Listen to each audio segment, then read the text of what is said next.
একদিন বিকালে মা রহিমা খুব ক্লান্ত হয়ে বাড়ি ফিরলেন। জমিদার বাড়িতে সারাদিন কাজ করে তার হাড় প্রায় ভেঙে যাওয়ার জোগাড়। ফারিহা তা দেখে খুব মন খারাপ করে বসলো। মা, তোমাকে আজ খুব ক্লান্ত লাগছে। জমিদার বাড়িতে এত কাজ না করলেও তো হয়। আমি তো বড় হয়েছি, এবারের সংসারের হাল আমি ধরব। তুমি শুধু ঘরে বসে বিশ্রাম নাও। তোমার আর এই কষ্ট আমি আর দেখতে পারছি না।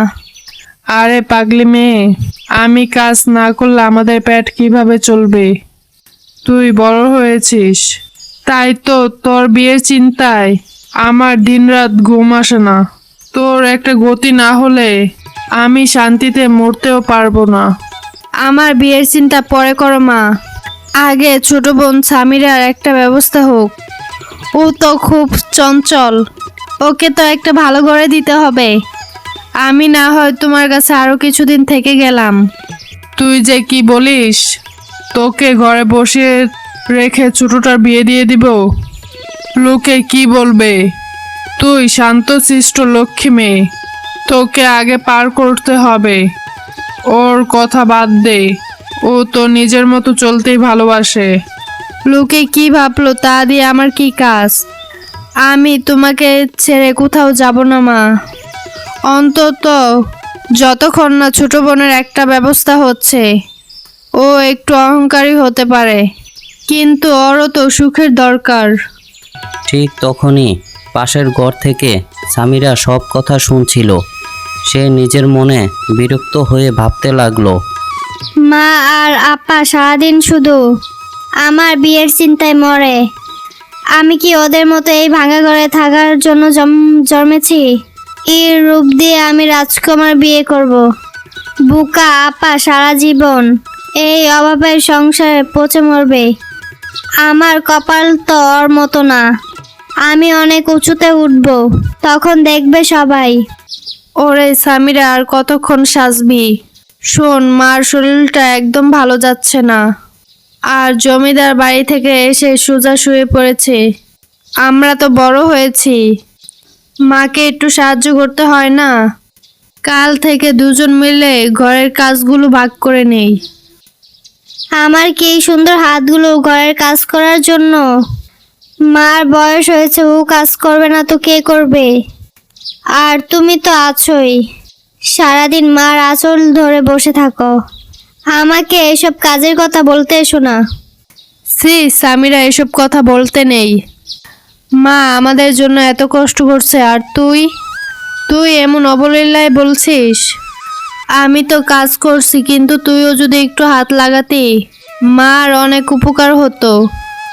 আমরাই তো মার সম্বল। তোমার সম্বল হতে ইচ্ছে করে তুমি হও। আমি বড় ঘরে বিয়ে করে চলে যাব, তখন রাজমহলে থাকবো। এই গরিবের সংসারে খেটে মরার শখ আমার নেই। তুমি যাও, মাকে গিয়ে তেল দাও, আমাকে বিরক্ত করো না। ফারিহা মাথা নিচু করে ফেলল আর শেষবারের মতো তার বোনকে বোঝাতে চাইল। তোর এই অহংকার যেন একদিন তোর কষ্টের কারণ না হয়, এটাই আমি প্রার্থনা করছি। আমি চললাম, তুই তোর রূপ নিয়ে থাক, মার কষ্ট তুই বুঝবি না। পরের দিন সকালে ফারিহা একটা সিদ্ধান্ত নিল। সে চুপি চুপি জমিদার বাড়িতে গিয়ে হাজির হলো। জমিদার গিন্নি শাহানা বেগমকে সালাম দিয়ে বলল, গিন্নিমা, আমি পাশের বাড়ির কাজের বুয়া আসিয়া খাতুনের মেয়ে। আমার মা এখন আর পেরে উঠছে না, শরীরটা খুবই খারাপ। আপনি যদি দয়া করে মার জায়গায় আমাকে কাজটা দেন, তবে আমাদের পরিবারটা বেঁচে যায়। আমি সব কাজ খুব নিষ্ঠার সাথে করব। তোর মা তো অনেক দিন ধরে কাজ করছে, কিন্তু তুই কি পারবি? জমিদারের বাড়ির কাজ এত সোজা নয়, আর তোর বয়সও অনেক কম। কোনো ভুলভাল করলে কিন্তু চলবে না। গিন্নিমা, বিশ্বাস করুন, আমি আমার ছোট বোন আর মার জন্য সব কষ্ট করতে রাজি আছি। মা আমাকে সব কাজ শিখিয়েছে। আপনি একবার সুযোগ দিয়ে দেখুন, আমি আপনাকে নিরাশ করব না। আচ্ছা ঠিক আছে, তোর চোখের চাহনি বলছে তুই ফাঁকি দিবি না। কাল সকাল থেকে তুই চলে আসবি। তোর মাকে বলে দিস সে যেন এখন বিশ্রাম নেয়। অনেক ধন্যবাদ গিন্নিমা, আপনার এই ঋণ আমি কখনো ভুলবো না। আমি কাল ঠিক সময় চলে আসব। তুই কোথায় গিয়েছিলি ফারিয়া? আমি তো তোর চিন্তায় সারা গ্রাম করলাম, কোথাও খুঁজে পেলাম না। মেয়ে মানুষ এতক্ষণ বাইরে থাকা কি ভালো? মা রাগ করো না, আমি একটা ভালো খবর নিয়ে এসেছি। আমি জমিদারের বাড়ি কাজের কথা বলতে গিয়েছিলাম, আর গিন্নিমা রাজি হয়ে গেছে। কাল থেকে আমি ওখানে কাজ শুরু করব। তুমি এখন বাড়িতে বিশ্রাম নিতে পারবে। তুই কাজ করবি, কিন্তু লোকেরা কি বলবে? আর শোন, একটা ভালো খবর আছে। পাশের গ্রামে একটা ছেলে তোর ছোট বোন সামিরাকে পছন্দ করেছে। ওনারা কালকে কথা বলতে আসবে। তুই কি এতে রাজি? তোর আগে ওর বিয়ে দিচ্ছি, লোকে যা বলার বলুক। আমি জমিদার বাড়িতে কাজ করে সামিরার বিয়েটা ধুমধাম করে দেব। তুমি আমার কথা ভেবো না। ও ভালো ঘরে গেলে সব থেকে বেশি আমি খুশি হব। এটা তো আমার জন্য খুব ভালো খবর মা। তুই নিজের কথা একটুও ভাবিস না। তুই সারা জীবন অন্যের জন্য ভেবে গেলি। আল্লাহ তোর মঙ্গল করুক। কিন্তু সামিরা কি এই বিয়ের খবর শুনে খুশি হবে? ও তো অনেক বড় স্বপ্ন দেখে। ওই নিশ্চয়ই খুশি হবে মা। আমি কাজ শুরু করলে আমাদের কোনো অভাব থাকবে না। তুমি শুধু ওর বিয়ের ব্যবস্থা করো, আমি টাকার চিন্তা সব সামলে নেব।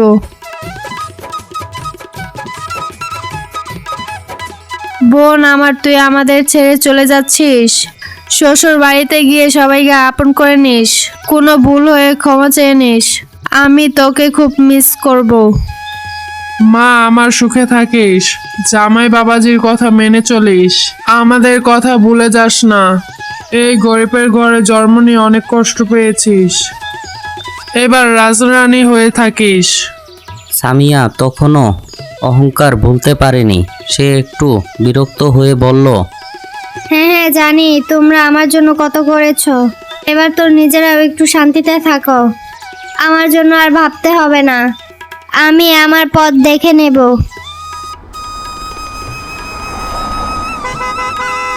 কিন্তু বিয়ের পর সামিরার জীবনে কষ্ট আসতে দেরি হলো না। তার শাশুড়ি ছিল খুব কড়া, অহংকারী। সামিয়া সংসারের নিয়মকানুন মেনে চলতে পারছিল না, উল্টো তার উপর অত্যাচার শুরু হলো। অন্যদিকে ফারিহা জমিদার বাড়িতে কাজ করে মায়ের চিকিৎসা আর সংসার চালাচ্ছিল। একদিন পাশের বাড়ির প্রতিবেশী খালা এসে রহিমাকে বলল, ও হে সামিরার মা, খবর পেয়েছো? তোমার ছোট মেয়েকে বড় করে বিয়ে দিয়ে রাজরানী বানিয়েছো। কিন্তু শুনলাম সে তো আপনাদের কোনো খোঁজ খবরই নেয় না, এমনকি বাপের বাড়ি আসা বন্ধ করে দিয়েছে। মান সম্মান তো আর কিছুই থাকলো না। এমন কথা বলো না। ও নতুন সংসারে গিয়েছে, হয়তো ব্যস্ত আছে। আর আমাদের অভাবের সংসারে এসে কি করবে? ও সুখে থাকলে আমি খুশি। লোকের মুখে শুনছি ওর শাশুড়ি নাকি খুব জ্বালাতন করে, আর ওর অহংকারে কাউকেই মানুষ মনে করে না। তোমার বড় মেয়ে তো জমিদার বাড়িতে খেটে মরছে, আর ছোট মেয়ে নবাবজাদি হয়ে বসে আছে। কি কপাল তোমার!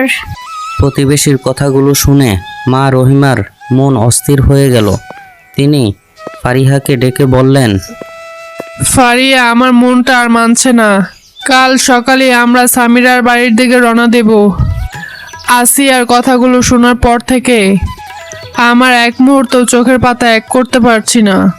শরীর অসুস্থ থাকলেও আমার কলিজার টুকরাটাকে একবার না দেখা পর্যন্ত শান্তি নেই। ঠিক আছে মা, তুমি যখন জিদ ধরেছ, তবে কালকে সকাল সকালই আমরা আলো ফুটলে বেরিয়ে পড়ব। আমি রাতের মধ্যেই সব গুছিয়ে রাখছি, যাতে বেরোতে আমাদের দেরি না হয়। তোমার শরীরটা অনেক দুর্বল, তাই পথে খুব সাবধানে আমাদের যেতে হবে। তোর মতো মেয়ে আছে বলে আমি আজ সাহস পাই রে। সামিরার জন্য আমার বুকটা ফেটে যাচ্ছে। খালি হাতেই যাই শুধু, ওরে একবার জড়িয়ে ধরতে পারলেই আমার অর্ধেক অসুখ সেরে যাবে। কালকে সকালটা যেন আমাদের ভালো কোনো খবর নিয়ে আসে, সেই দুয়াই করছি। মা, তুমি পিঠার চিন্তা করো না, আমি হাঁড়িতে কিছু মুড়ি গুড় বেঁধে নেব পথে খাওয়ার জন্য। সামিরা আমাদের দেখলে সব দুঃখ ভুলে যাবে, আমাদের দেখে ও অনেক খুশি হবে। আমি কুপির আগুন কমিয়ে দিচ্ছি, তুমি একটু ঘুমিয়ে নাও যাতে ভোরে চলার শক্তি পাও। তুই একদম চিন্তা করিস না মা, আল্লাহ যা করে মঙ্গলের জন্যই করে, সব ঠিক হয়ে যাবে। আমি দরজায় খিল দিয়ে তোমার পাশে ঘুমাচ্ছি। কাল সূর্য ওঠার আগে আমরা যাত্রা শুরু করব। এখন শান্ত হয়ে চোখ দুটো বুঝো, কালকের দিনটা আমাদের সবার জন্য খুব ভালো হবে।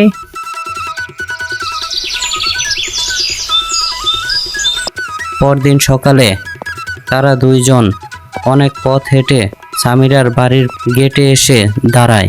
ফারিহা বাড়ির গেট থেকে তার বোনকে ডাকলো। সামিরা, দেখ কে এসেছে। মা কতদিন ধরে তোর মুখটা দেখার জন্য ছটফট করছিল, তাই তোকে শুধু এক নজর দেখার জন্য অনেক দূর হেঁটে এসেছি। তোর এই সুন্দর সংসার দেখে বুকটা জড়িয়ে গেল, একবার মাকে একটু জড়িয়ে ধর। তোমরা এই নোংরা পোশাকে এখানে কেন এসেছো? ফারিয়া আপা, আমার শ্বশুর বাড়ির অভিজাতের সামনে দাঁড়িয়ে তোমাদের লজ্জা করে না? পাড়া প্রতিবেশী দেখলে বলবে আমি বস্তি থেকে এসেছি। এক্ষুনি এখান থেকে চলে যাও। সামিরা মা, আমি তোর কাছে কোনো টাকা পয়সা গয়না চাইতে আসি নেই।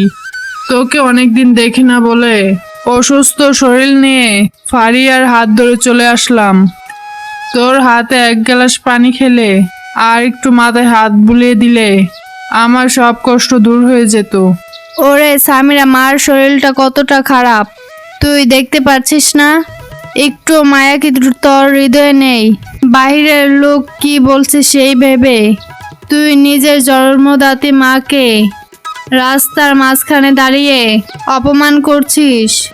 ভিতরে আসার কথা ভুলেও ভেবো না, আমার শাশুড়ি জানলে তো লঙ্কা কাণ্ড বেঁধে যাবে। তোমাদের এই ভিখারির মতো দশা দেখলে তারা আমাকে বাড়ি থেকে বের করে দিবে।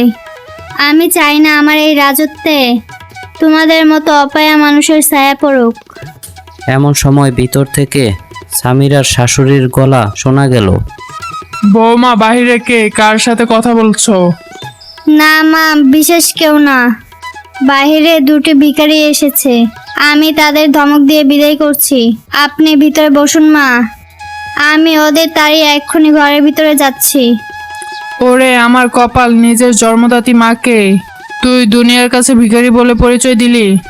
তুই তোর এই অভিযাত্র নিয়ে সুখে থাক, আমি তোর অভাগী মা আর কখনো কোনোদিন তোর রাজ সুখে বাধা হতে আসবো না। নাটক কম করো মা, তোমাদের চোখে পানি দেখলে আমার মন গলবে না। লোক দেখলে ছিছি করবে যে স্বামীর আত্মীয় স্বজন ভিক্ষুক। খবরদার এই ঠিকানা আর কখনো পা রাখার চেষ্টা করবে না। চলো মা, যার কাছে রক্তের সম্পর্ক চেয়ে লোক দেখানো সম্মান বড়, তার কাছে মায়া আশা করা বৃথা। তুই তোর মিথ্যা অহংকার নিয়ে আর রাজত্ব নিয়ে সুখে থাক। মনে রাখিস, সময় সবার জন্য সব সময় একরকম থাকে না।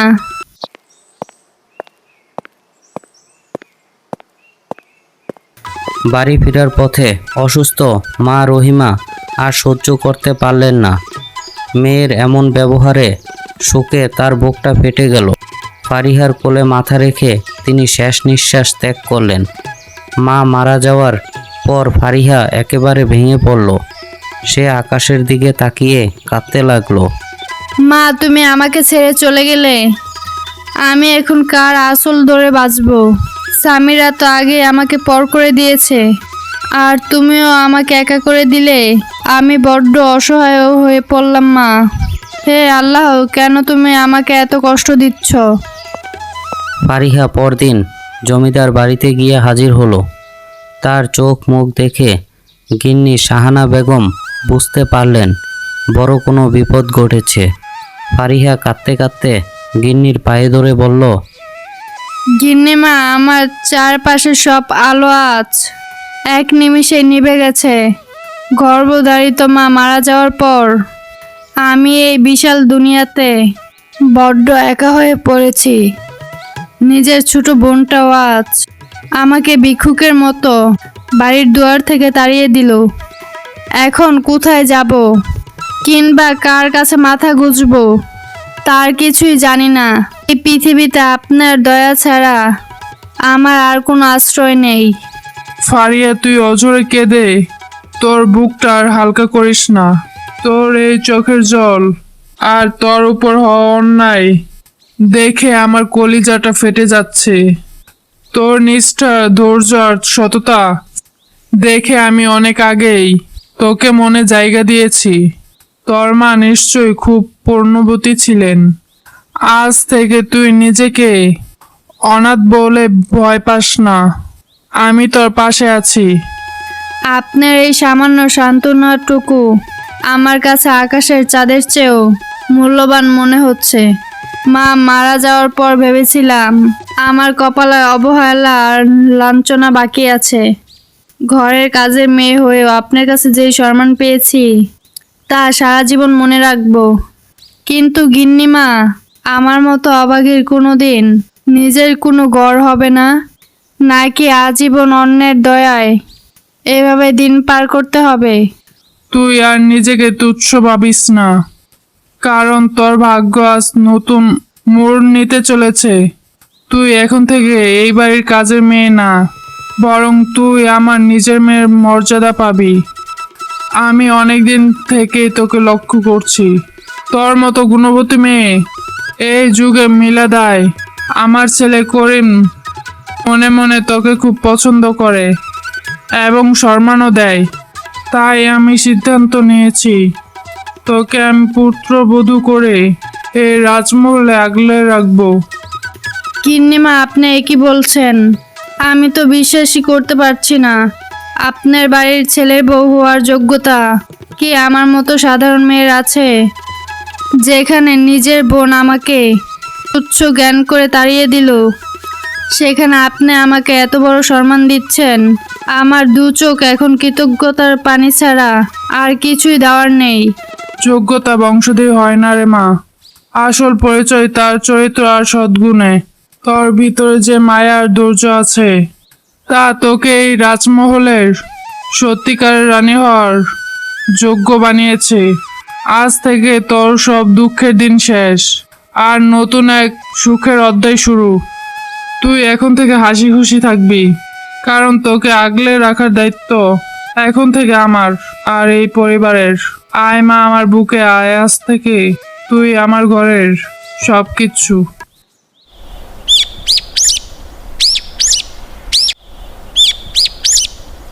কিছুদিন পর ফারিহা আর করিমের বিয়ে হয়ে গেল। ফারিহা এখন সত্যিকারের রাজরানী। তার স্বভাব, ধৈর্য আর সবার প্রতি মায়া দেখে বাড়ির সবাই তাকে খুব ভালোবাসে। অন্যদিকে সামিরার সংসার একবারে তলানিতে ঠেকল। তার শাশুড়ির অত্যাচার বেড়েই গেল। স্বামীও তাকে সমর্থন করে না। একদিন সামিয়া সব কিছু ছেড়ে তার বোনের বাড়ির গেটে এসে দাঁড়ালো। তার মুখে আর সেদিনের অহংকার নেই, শুধু লজ্জা আর অনুতাপ। আপা, আমি তোমার কাছে মুখ দেখানোর যোগ্য নই, তবু আজ পরিস্থিতির চাপে পড়ে তোমার দুয়ারে এসেছি। আমার স্বামী আর শাশুড়ি অত্যাচারে আমার সাজানো সংসার আজ নরক হয়ে গেছে। আমাকে তুমি ক্ষমা করে দাও আপা। পাগলি মেয়ে, তোর এই চোখের জল দেখে আমার বুকটা ফেটে যাচ্ছে। তুই তো সেই ছোটবেলার মতো আমার ছোট বোনটি আছিস। আজ থেকে তুই এখানেই থাকবি। এই বাড়ি তোর ঘর। এখানে আর তোকে কেউ অবহেলা করার সাহস পাবে না। আমি কেন বাইরের চাকচিক্য দেখে অন্ধ হয়ে গিয়েছিলাম? কেন তোমার এই বিশাল মনটা আগে দেখতে পারিনি? কথা দিচ্ছি আপা, আগের সেই অহংকারী সামিয়া আজকেই শেষ হয়ে গেল। এখন থেকে আমি তোমার বাধ্য বোন হয়ে থাকবো। অতীতের সব কথা এই মুহূর্তে ভুলে যা। নিজের ভুল স্বীকার করতে পারলেই মানুষের জীবনের মেঘ কেটে যায়। আমরা দুই বোন মিলেমিশে আবার শৈশবের মতো দিনগুলো ভাগ করে নেব। চল বোন, তোর জন্য আজ মন ভরে রান্না করব।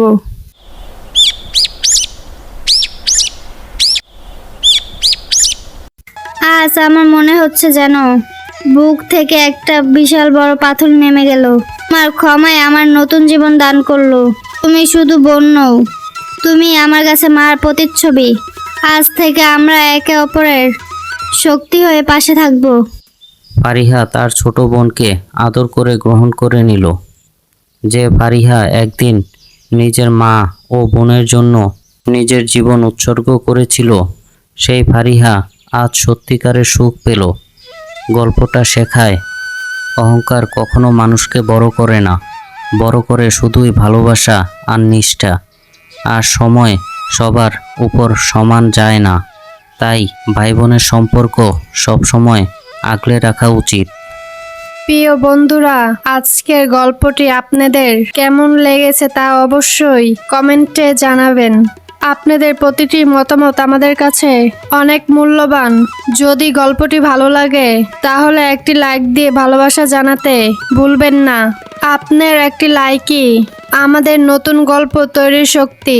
আর এখনো যদি আমার চ্যানেলটি সাবস্ক্রাইব না করে থাকেন তাহলে অবশ্যই সাবস্ক্রাইব করে পাশে থাকবেন। সামনে আসছে আরো হৃদয় ছোঁয়া, শিক্ষামূলক এবং বাস্তব জীবনের গল্প। আপনাদের ভালোবাসা আর সমর্থনই আমাদের সবচেয়ে বড় অনুপ্রেরণা। সবাই ভালো থাকবেন, সুস্থ থাকবেন। আবার দেখা হবে নতুন গল্পে। ধন্যবাদ।